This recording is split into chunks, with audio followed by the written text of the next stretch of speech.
Thank you all for tuning into Big Mama Story Time. Story Time! Don't forget to like, subscribe, comment to my page. Here we go. Hi guys, thank you all for tuning in to Big Mama Story Time on today. Today I will be reading to you all Princess Adventure Stories. Alright, I will be putting the rest of the stories to the ones I did before in the description with the link so you all can view those if you haven't done so already. They are older books. Alright, so this one that I'm going to read is Sleeping Beauty, The Perfect Teen. Alright, one morning Prince Philip and Prince Aurora decided to go for a ride. When they got to the royal stable, Aurora looked around. There were so many horses, and they were all so pretty. She didn't know which ones to choose. Then Aurora had an idea. From now on, I think I like to ride the same horse every day, she said. A big Palomino horse caught Aurora's eye. He looked strong and handsome.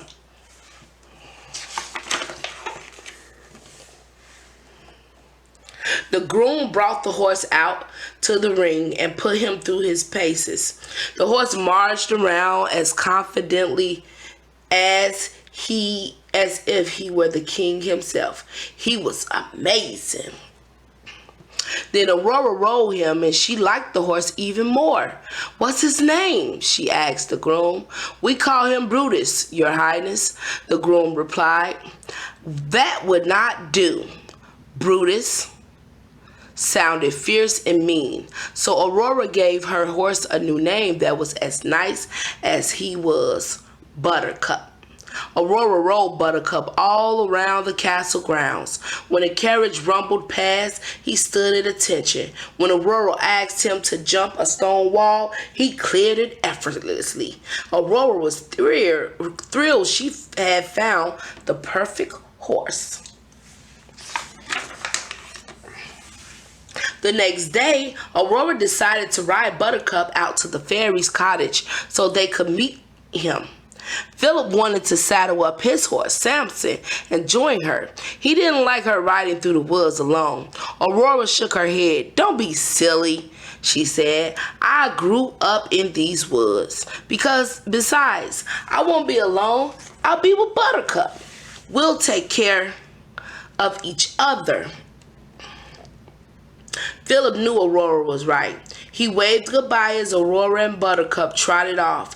As Buttercup made his way along the smooth path near the castle, he was confident and brave. But the moment they entered the woods, he became a different horse.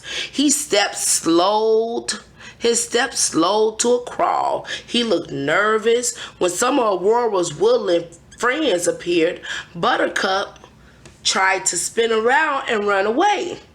What in the world? Calm down, Buttercup. He ain't used to it, that's all.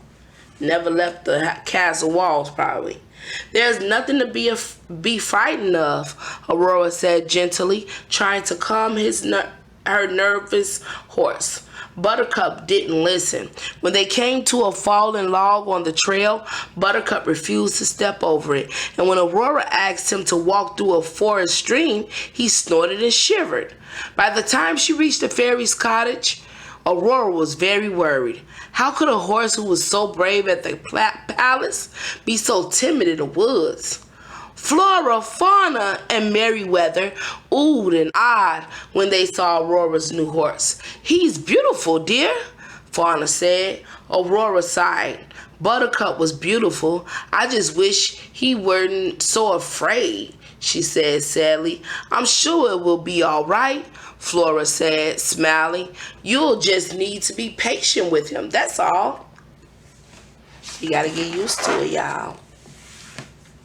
Merryweather moved closer to get a better look at Buttercup. "What a nice coat he has," she said, "though he might look even nicer if his hooves was blue."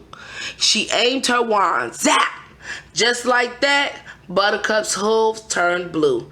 "Don't be silly," Flora exclaimed. "A horse shouldn't have blue hooves. On the other hand, his coat might look prettier in pink." Zap, zap, zap! Back and forth the fairies went, changing Buttercup from blue to pink to green until it was hard to tell what color he was. As Aurora watched her new horse change colors, she sighed.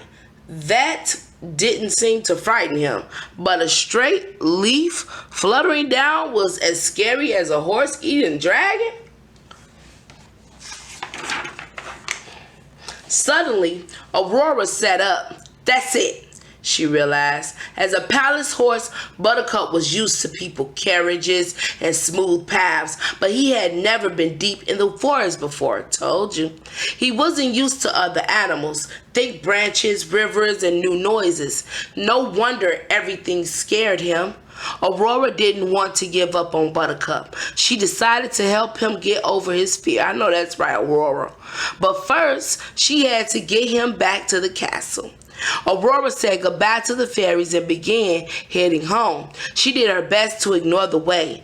Buttercup jumped at every noise. Helping him be brave was going to be hard. How could she teach him? Just then, Buttercup stopped so suddenly that Aurora almost fell off. When she looked at the trail ahead, she gasped in horror. An enormous mountain lion was blocking their path. They were in trouble. If Buttercup could be scared of a bunny rabbit, he was certain to go crazy over a mountain lion. Right? I would think that too, girl. To Aurora's surprise, Buttercup didn't panic. She could tell that he was still scared, but he stood proudly and puffed himself up. Taking a step forward, he snorted angrily. Hoof! Then Buttercup struck out at the mountain lion with his front hooves. Aurora hung on. She was still afraid, but Buttercup had made her feel brave too. Reaching out, she grabbed a sturdy branch from a nearby tree. "Leave us alone!" she yelled at the mountain lion, waving the branch. "Or else!" Buttercup pawed at the ground and snorted fiercely again. When the mountain lion didn't budge, Buttercup leaped forward and pinned his tail to the ground with one hoof. Then Aurora rapped the mountain lion smartly on the nose with her branch.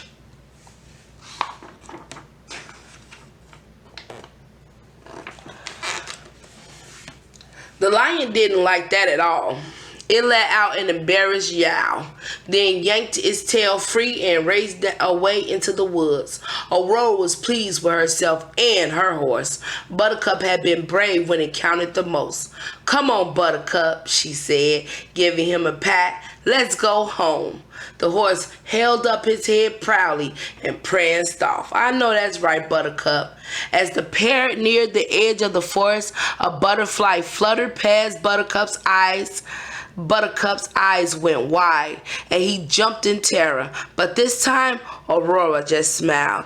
"You helped me feel brave," she said. "Now I want to help you get past your fear of the forest." She gently stroked the horse's neck and talked to him in a soft voice. The butterfly fluttered closer and closer and finally landed on Buttercup's nose. Aww. As the butterfly flapped his wings, Buttercup hardly shook it all. Aurora smiled proudly. The fairies had been right.